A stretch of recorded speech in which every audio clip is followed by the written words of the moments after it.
Geoffrey Wall is an artist best known for his art history writing, as well as his unique approach to photography. Wall was born on September 29th of 1946. He is from British Columbia and does most of his work in local Vancouver. His work has been exhibited in numerous international exhibitions, and he is also the winner of numerous prizes, including the Aldane Prize for Lifetime Achievement in the Visual Arts in 2008 and the Paul J. Hewitt and Norman Walford Career Achievement Award for Art Photography in 2001. His work includes various different styles, including everyday scenes as well as recreations of famous artworks. This first photo is titled Picture for Women, and is considered by Wall himself to be one of his first big successes. He says it both challenges photographic tradition and allows a reference to cinema and advertising hoardings. The photograph shows Jeff Wall himself in a studio with a camera, as well as a woman standing at a brown table looking into the camera.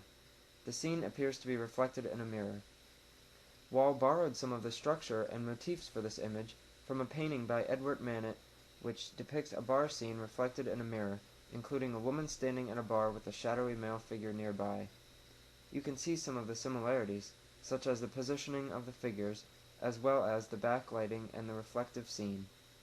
The light bulbs in the background help to create a good depth of field, and the central positioning of the camera makes it a good focal point for the image. This next photo is also based off of a famous painting. It is titled A Sudden Gust of Wind. The photo itself took Wall over a year to finish and is comprised of over 100 different images that were combined to give the illusion of one real moment in time.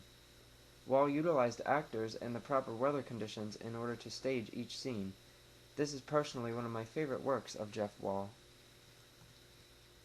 This is the original painting by Katsuhiko Hukasani in 1832, which Wall's photo is based off of.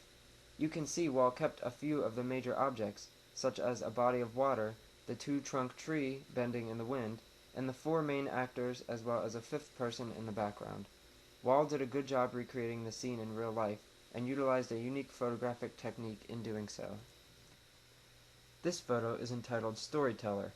It shows a woman crouching and telling a story to two men who are sitting around what appears to be a small campfire.